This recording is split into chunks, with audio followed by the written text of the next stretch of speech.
অনেক সম্পর্কই তো দেখবেন শুরু হয় একেবারে স্বপ্নের মতো, কিন্তু শেষটা হয় একটা দুঃস্বপ্নের চেয়েও খারাপ।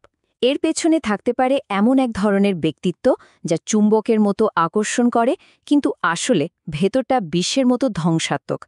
আজকের এই বিশ্লেষণে আমরা সেই মুখোশের আড়ালের আসল চেহারাটা চেনার চেষ্টা করব।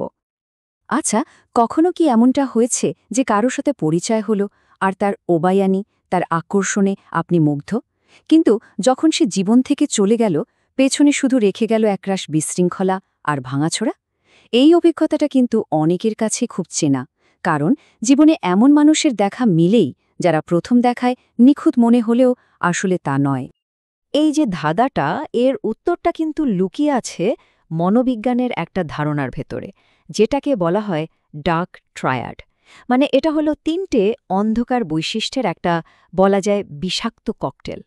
ম্যাকিয়াভেলিয়ানিজম মানে অন্যকে নিজের স্বার্থে ব্যবহার করা, নার্সিসিজম মানে মারাত্মক আত্মমুগ্ধতা, আর সাইকোপ্যাথি মানে সহানুভূতির পুরোপুরি অভাব।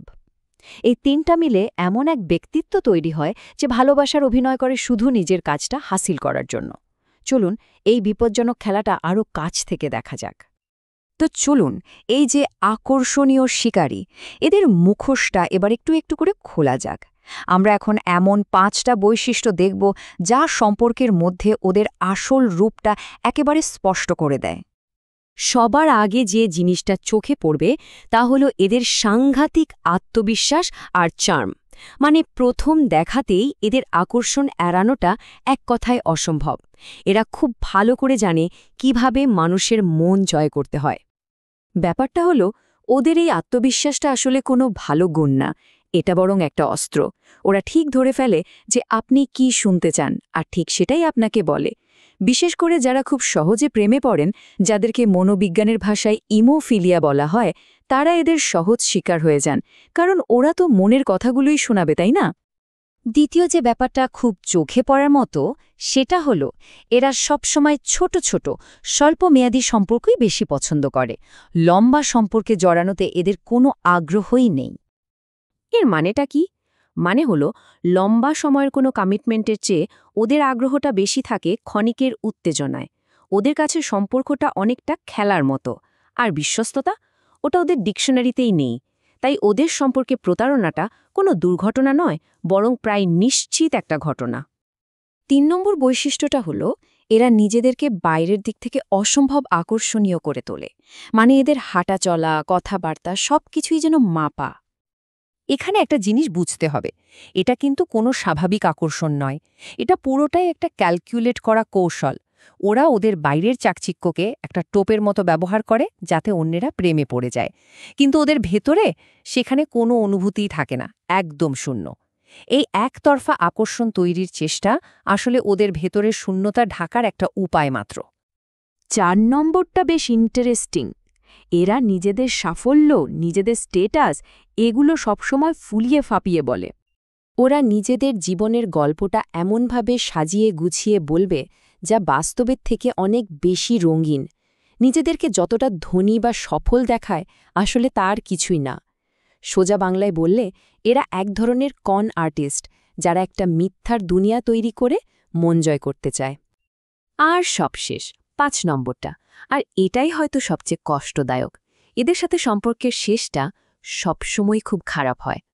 যখনই সম্পর্কটা ভাঙার দিকে যায়, তখনই ওদের আসল রূপটা বেরিয়ে আসে। ওরা এটা নিশ্চিত করে যে এই ব্রেকআপের জন্য অপরজনকে একটা চরম মূল্য দিতে হবে। মনোবিজ্ঞানে এটাকে বলে কস্ট এসকেলেশন, মানে ইচ্ছে করে কষ্ট দেওয়া, কারণ ওদের মধ্যে কোনো অনুশোচনা বা সহানুভূতি কাজই করে না। তাই এদের সাথে শান্তিপূর্ণ বিচ্ছেদ হয় না, আর ভালোবাসা দিয়ে এদেরকে পাল্টে ফেলার স্বপ্ন দেখাটা আসলে একটা মরীচিকা। আচ্ছা, এতক্ষণ তো আমরা থিওরি নিয়ে কথা বললাম, এবার চলুন একদম বাস্তবে ফেরা যাক। এখানে 9টা লক্ষণের একটা লিস্ট দেওয়া হলো, যা আপনাকে এই ধরনের মানুষ চিনতে একরকম গাইডবুকের মতো সাহায্য করবে। তো প্রথম 5টা লক্ষণ কি কি? 1 নম্বর হলো নিজেকে সাংঘাতিক গুরুত্বপূর্ণ ভাবা। 2, ভাবটা এমন যে সবকিছু পাওয়ার অধিকার যেন তারই আছে। 3, মারাত্মক অহংকার বা ভ্যানিটি। 4, সবসময় নিজেকে ভিকটিম হিসেবে দেখানো। আর 5, সত্যি কথাটা ঘুরিয়ে বলা বা সরাসরি মিথ্যে বলা। এই যে ভ্যানিটির কথা বললাম, এর একটা ছোট কিন্তু খুব মজার লক্ষণ আছে। একটু খেয়াল করলেই দেখবেন, এরা কি রাস্তা দিয়ে হাঁটার সময় প্রত্যেকটা গাড়ির জানালায় নিজের চেহারাটা একবার দেখে নেয়। এটা হয়তো কোনো ফাইনাল প্রমাণ না, কিন্তু একটা ইশারা তো বটেই। আচ্ছা, বাকি 4টা লক্ষণ কি? 6 নম্বর হলো ম্যানিপুলেশন, মানে অন্যকে কৌশলে কন্ট্রোল করার চেষ্টা। 7 নিজের সব কিছু নিয়ে বিশাল বড়াই করা। 8 কোনো ভুলের জন্য বিন্দুমাত্র অনুশোচনা না থাকা। আর ফাইনালি 9 নম্বর অন্যের অনুভূতির প্রতি কোনো রকম সহানুভূতি না দেখানো। এবার আমরা এমন একটা কৌশলের কথা বলবো যেটা সম্ভবত ডার্ক ট্রায়াডদের সবচেয়ে ভয়ঙ্কর অস্ত্র, বিশেষ করে ঝগড়া বা কোনো সমস্যা হলে তারা এটা ব্যবহার করে। ধরুন আপনি ওদের কোনো একটা অন্যায়ের একেবারে সলিড প্রমাণ নিয়ে ওদের সামনে গেলেন, তখন কি হবে বলে মনে হয়? ওরা কি ভুল স্বীকার করবে? একদমই না। ওরা একটা সাংঘাতিক কৌশল ব্যবহার করবে। এই কৌশলটার একটা নামও আছে, ডার্ভো বা DARVO। এটা আসলে কয়েকটা শব্দের প্রথম অক্ষর দিয়ে তৈরি। ডিনাই মানে অস্বীকার করা, অ্যাট্যাক মানে আক্রমণ করা, আর রিভার্স ভিকটিম অ্যান্ড অফেন্ডার মানে শিকারী আর শিকারীর ভূমিকাটাকে পুরোপুরি উল্টে দেওয়া। এই ডার্ভো পদ্ধতিটা ঠিক যেন একটা নাটকের মতো 3টে ধাপে কাজ করে। প্রথম ধাপ ডেনাই বা অস্বীকার, ওরা সোজা সাপটা বলে দেবে আমি এটা করিনি। দ্বিতীয় ধাপ অ্যাট্যাক বা আক্রমণ, যখনই আপনি প্রমাণ দেখাবেন ওরা উল্টো আপনাকেই আক্রমণ করবে, বলবে তোমার জন্যই তো আমি এমন করতে বাধ্য হয়েছি। আর শেষ ধাপ রিভার্স রোলস, মানে ভূমিকাটাকেই পাল্টে দেওয়া। ওরা তখন এমন ভাব করবে যেন ওরাই আসল ভিকটিম আর আপনি ওদের ওপর অত্যাচার করছেন, মানে এক মুহূর্তে আপনি অভিযোগকারী থেকে অপরাধী হয়ে যাবেন।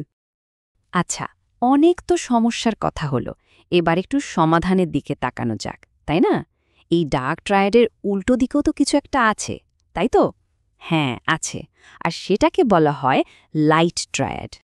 এই স্লাইডটা দেখুন, অন্ধকার আর আলোর পার্থক্যটা একদম পরিষ্কার। একদিকে ডার্ক ট্রায়াডের সেই আত্মকেন্দ্রিকতা, সেই আমি সব মনোভাব, আর ঠিক তার উল্টো দিকে আছে লাইট ট্রায়াড। এর ভিত্তিটা কি? মানুষের উপর বিশ্বাস, অন্যের উপর আস্থা রাখা আর মানবতাবাদ, মানে এই বিশ্বাসটা রাখা যে প্রত্যেকটা মানুষই মূল্যবান। যাবার আগে একটা প্রশ্ন রেখে যাই, শুধু বাইরে চাকচিক্য বা আকর্ষণে ভেসে না গিয়ে কেমন হয় যদি এমন কাউকে খোঁজা যায় যার চরিত্রটা দেখে মন থেকে শ্রদ্ধা আসে, এমন একজন মানুষ যাকে দেখলে শুধু ভালোবাসাই নয়, একটা গভীর শ্রদ্ধাও জন্মায়। কে জানে, হয়তো সত্যিকারের সম্পর্কের আসল চাবিকাঠিটা ওই গভীর শ্রদ্ধার মধ্যেই লুকিয়ে আছে।